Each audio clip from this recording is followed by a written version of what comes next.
მე თუ გაზის მოხმარებელი ვარ და განსაკუთრებით მრავალბინიან საცხოვრებელ კორპუსში ვცხოვრობ, მარტო ჩემ თავზე, ჩემ ოჯახზე არ ვარ პასუხისმგებელი. ანუ მე გარშემო მეზობლები წყავს და თუ მე რაღაცას არასწორად გავაკეთებ, მათაც ვავნებ, ხო?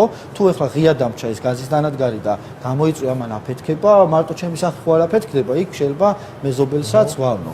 პასუხისმგებლობა აქ რასაც გულისხმობთ, ის არის რომ თუ შენ გას მოიხმარ, მაშინ შენვე მიაქციე ყურადღება, სწორად მოიქეცი, უყურადღებოდ არ დატოვო ეს გაზის დანადგარი. ეს ღია კამერიანი წყლის გამაცხელებელი, რაც მასიურად იყო.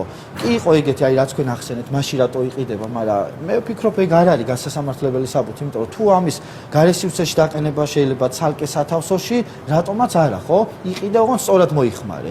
მანდა მაინც ბინაში რო აყენებ, მაგ შემთხვევაში არ შეიძლება თორე თუ გაქვს ცალკე სივრცე, სწორად უნდა ვიცოდე მოხმარება. ხო, ანუ თვითონ უნდა ეგრე მარტო მაგალითს მოვიყვან, პურის დანაც იყიდება მაღაზიაში, მაგრამ იმას იმიტომ ვყიდულობთ, პური დავჭრათ, ხო და არა სხვას ვავნოთ. იგივე ფაქტორია, რომ იყიდე ის ღია კამერიან, ოღონდ დააყენე სწორად. ისე რომ არც შენავნო შენ თავს და არც მეზობელს. იყო შემთხვევები, როცა ეგრეთ წოდებულ დიმახოც ეძახიან კორპუსებში, რომ იქ გაშვერილი ქონდა ამას. ამით საკუთარ ოჯახსაც ავნებდნენ და მეზობელსაც.